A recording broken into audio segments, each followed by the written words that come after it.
Welcome to Recap King. In this video, we will explain The Last Castle. This movie tells the story of an ex-general who is court-martialed and sent to a military prison. Considering the unjust behavior of the warden guarding the place, he decides to seek revenge against the authorities. Will they succeed in overthrowing the warden's power? Let's find out in The Last Castle. The Last Castle begins by showing a military prison in the form of a castle under Colonel Winter's supervision. While in his office, his subordinates visit Winter, who say that a lieutenant general who is a prisoner will be transferred to their prison. This is of course a matter of pride for Winter because as a prison chief, he can directly welcome the arrival of the most respected person in the United States military. The news of the general's arrival seems to have spread among the inmates. Almost all of the prisoners are very excited to welcome the general's arrival, not to mention a former soldier named Yates, who now works as a bookie among the prisoners. Not long after, the long-awaited person arrived, namely Lieutenant General Eugene Irwin. Irwin was sentenced to 10 years in prison for deciding to send U.S. troops on a mission in Burundi, violating the president's orders and resulting in the deaths of 8 soldiers. Colonel Winter, the prison's commandant, greatly admires Irwin and intends to ask the general to sign one of his war books collection. While Winter is picking up his book, Irwin engages in a brief conversation with one of the prison guards. Irwin openly criticizes Colonel Winter's invaluable collection of military artifacts, calling it something that a battlefield veteran would never possess. Because of Winter's objects, it will only remind them of the pain experienced during the war. Unbeknownst to Irwin, Winter overheard his comment and then became offended, even though in reality, he had never been directly involved in a battle. Winter then refused to ask for General Irwin's signature. When he was about to leave Winter's room, Irwin met a prisoner named Aguilar who saluted the general. But Winter then forbade Aguilar to pay homage to Irwin, because he was now a prisoner, no longer a general. The next day, when all the inmates were in the field doing their free activities, several inmates got into an argument, which led to a riot. Irwin watched from the sidelines when the warning alarm sounded and the prison guards tried to bring order to the chaos by shooting the inmates who started the riot with rubber bullets. Meanwhile, Colonel Winter was just watching the situation from his office.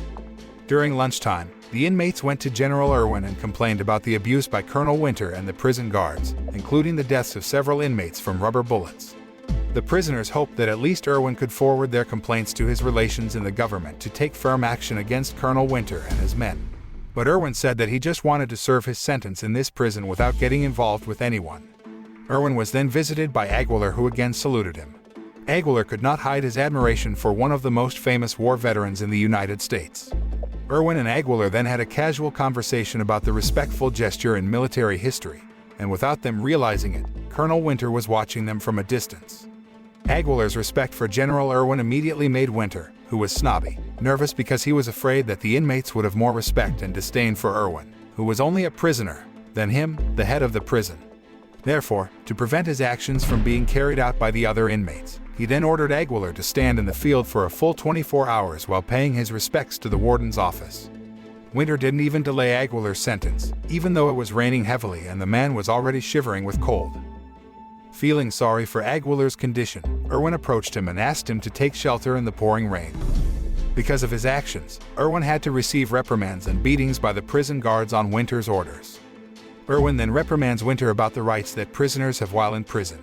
But Winter immediately replied to his words by mentioning the rules that prisoners must obey, one of which is not to interfere with the duties of the prison guards. Since his admiration for Irwin had faded since hearing the general's comments about his collection of war objects, Winter ordered the old man to lift large rocks. The sentence that had to be served by Irwin was instead used as a betting arena by Yates, and the prisoners began to bet whether the general would be able to finish his sentence or give up halfway. Even though his body is no longer as strong as it used to be, Irwin still tried to move the big rocks without complaining in the slightest. He took off his clothes in the hot weather and revealed the many scars he had gotten on the battlefield. One of them is the scar when the general desperately defended his men, which made him a person so respected in the history of the United States military. Even though his sentence was increased to 1 full day and he had to languish in solitary confinement afterward, Irwin still tried to finish his work. He then received respect from all the inmates upon returning to the detention cell. The inmates thought his sincerity in serving his sentence was a spirit of encouragement that a true warrior has.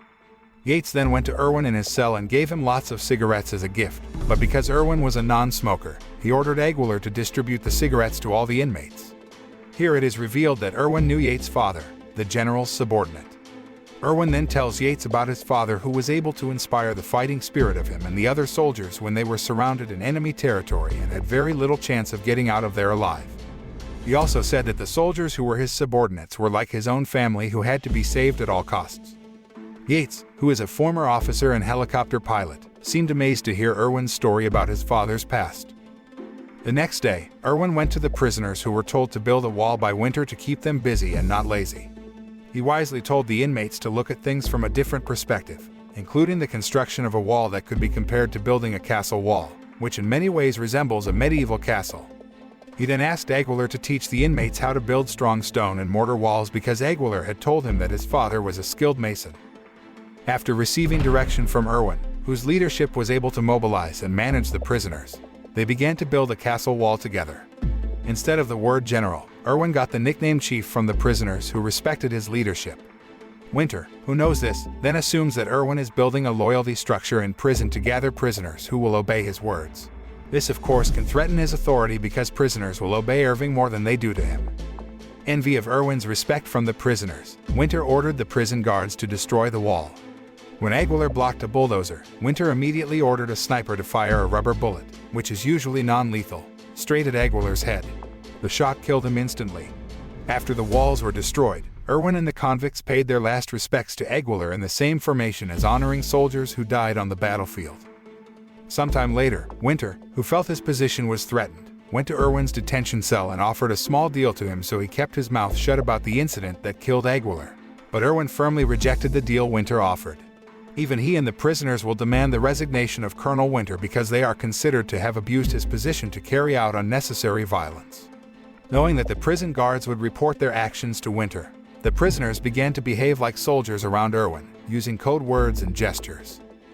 During his visit to the prison, Brigadier General Wheeler, Winter's superior, asked him to keep his word when he complained about Irwin's condition, which Winter considered hallucinating because he saw the prison as a battlefield. Irwin wanted to usurp his position as warden. On the other hand, Wheeler, who respects Irwin, meets and talks directly with the general with a star pinned on his shoulder.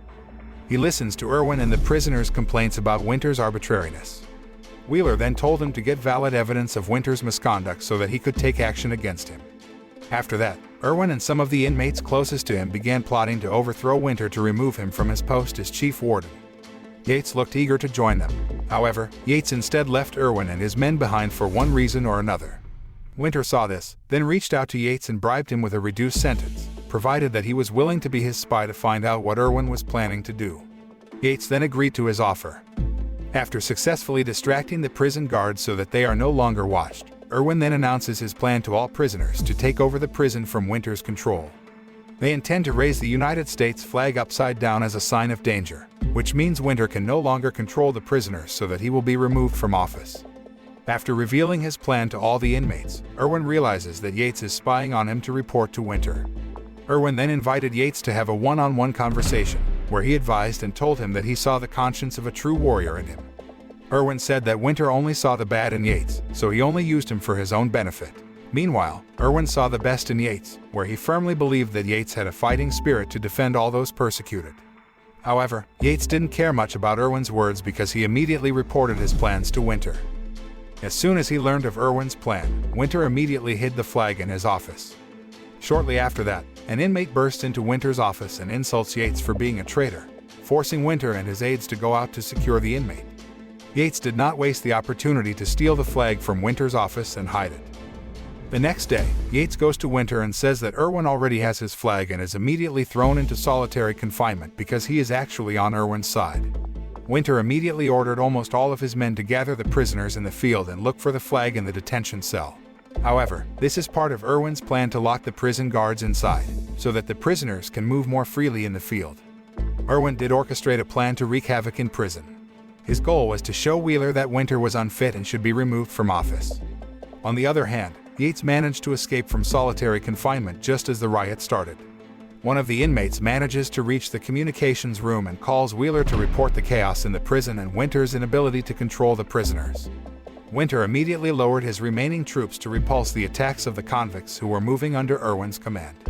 Using improvised weapons and solid cooperation, the prisoners blow up Winter's office and thwart a water cannon attack from an armored vehicle. Upon learning that Wheeler would arrive in 20 minutes, Winter immediately ordered the helicopters to fire the prisoners with ammunition. Irwin, who had anticipated this, asked the prisoners to help Yates take over the helicopter. After taking control of the helicopter, Yates kills the sniper who had killed Aguilar. Because all of his attacks were repelled by Irwin and the inmates, Winter finally intervened and ordered his entire army to surround the inmates at gunpoint because prison guards were allowed to use lethal ammunition in an emergency. Winter then ordered the prisoners to lie down, but they ignored him until he finally warned the inmates that the snipers stationed above them would shoot if they didn't obey. Irwin ordered his fellow inmates to lie down, not wanting any more casualties, and they all immediately obeyed the general's orders. Winter then asks Irwin to return his flag, but he refuses. After that, Irwin turned around and started walking towards the flagpole to raise it. Winter was getting more and more restless, then ordered Irwin to stop, but Irwin ignored it. Seeing Irwin ignore him, Winter orders his troops to shoot at Irwin, but they don't. He ordered his troops repeatedly, trying to stop Irwin, but no one obeyed him, including his trusted aide, Captain Peretz. Since no one obeyed his orders and refused to kill Irwin, Winter took desperate measures by shooting Irwin in the back as the man started to raise the flag. Despite dying, General Irwin continued to fly the flag to the last drop of blood. Peretz then arrests Winter for shooting Irwin. After that, the prisoners who had stood up again began to salute the flag. Winter was surprised to learn that Irwin had flown the flag correctly, which meant that he had shot him in vain. The film ends with flags flying over the prison walls when General Wheeler arrives. Colonel Winter was immediately taken away in handcuffs. The convicts then built a new wall as a memorial to their fallen comrades, of which Aguilar and Irwin's names were among those engraved on the castle walls.